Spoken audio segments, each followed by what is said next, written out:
governo federal quer ampliar o poder de polícia das Forças Armadas. O Ministério Público quer aumentar seu próprio poder investigatório. E algumas prefeituras querem dar aos guardas municipais o poder de aplicar multas. Esses movimentos, embora não coordenados, significam que o atual formato da polícia brasileira está ultrapassado? Mais instituições exercendo poder policial pode significar riscos à cidadania? Nós fazemos esse debate no programa de hoje. O Via Justiça é uma parceria da TV Assembleia com a Associação dos Magistrados Mineiros.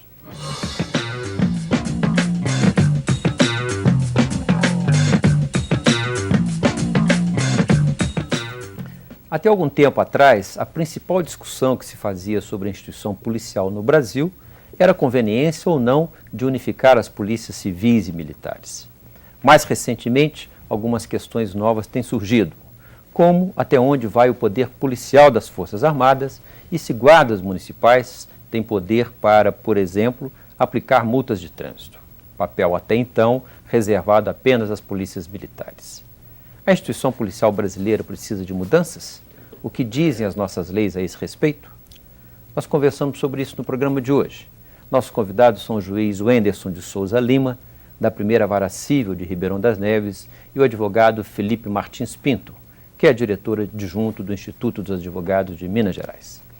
Doutor Felipe, muito obrigado pela sua presença aqui. Além de diretor do Instituto, o senhor assume daqui a pouco tempo uma cadeira na UFMG, é isso? Eu fui aprovado num concurso a professor do Departamento de Direito Penal e Processo Penal. E o senhor advoga na área penal? Advogo na área e sou coordenador em Minas do Instituto Brasileiro de Ciências Criminais. Perfeito. Doutor Wenderson, muito obrigado pela sua presença aqui. O senhor já é juiz em Neves há quanto tempo, doutor? 10 anos, eu assumi lá em 5 de abril de 99. E só atuou em Neves até hoje? Só em Neves. Perfeito. Muito obrigado pela sua presença aqui. Para abrir o debate, nós fomos ouvir a opinião do Procurador-Geral de Justiça de Minas Gerais, Dr. Alceu Torres Marques, que diz o porquê ele acha que o Ministério Público deve ter ampliado o seu poder de investigação. Acompanhe. Na sociedade, de uma maneira em geral, um avanço da modalidade criminosa, né? Hoje não se pode mais pensar em coibição de crimes como se pensava na década de 40, na época do Código Penal foi editado.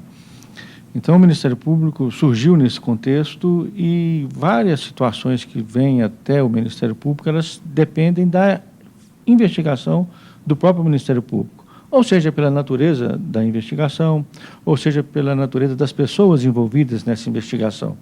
É bom dizer que as investigações da polícia são confiáveis, não é nada com relação a isso. E o Ministério Público não quer excluir a polícia da investigação. Não.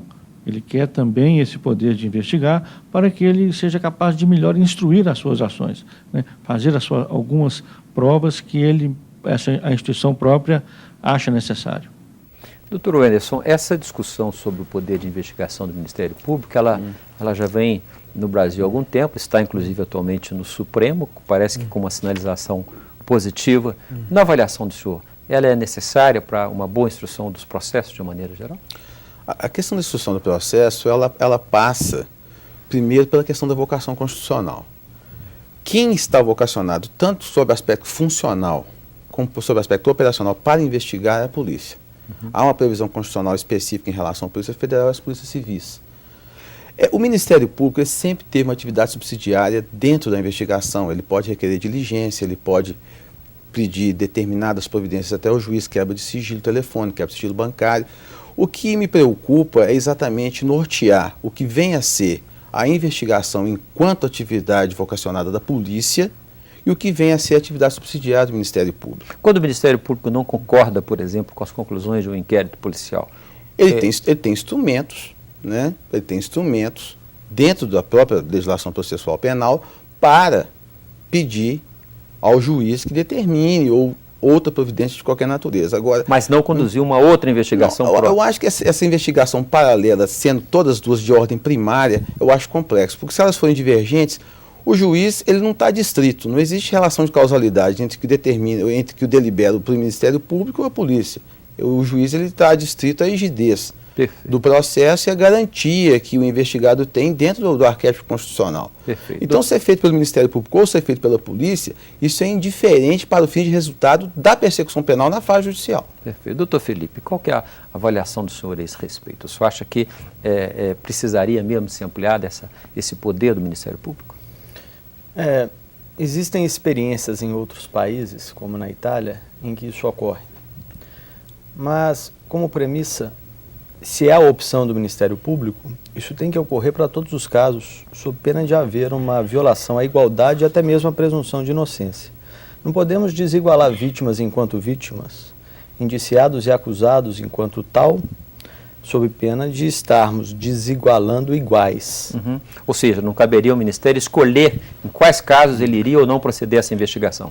Principalmente em um Estado como o nosso, em que a partir dos incrementos tecnológicos, do aprimoramento da mídia, nós temos aí muitas vezes um clamor popular que é forjado, não digo fraudado, forjado por reportagens, e nós passamos a ter aí um direcionamento. Em vez de forjado, talvez pudéssemos dizer construído. Mas é como sinônimo, né? Foi por isso que eu enfatizei. Porque nem sempre ele é irreal, né? Existe uma construção, né? Mas muitas vezes parte da divulgação que se dá sobre determinado episódio. Perfeito. E a partir desta divulgação surge uma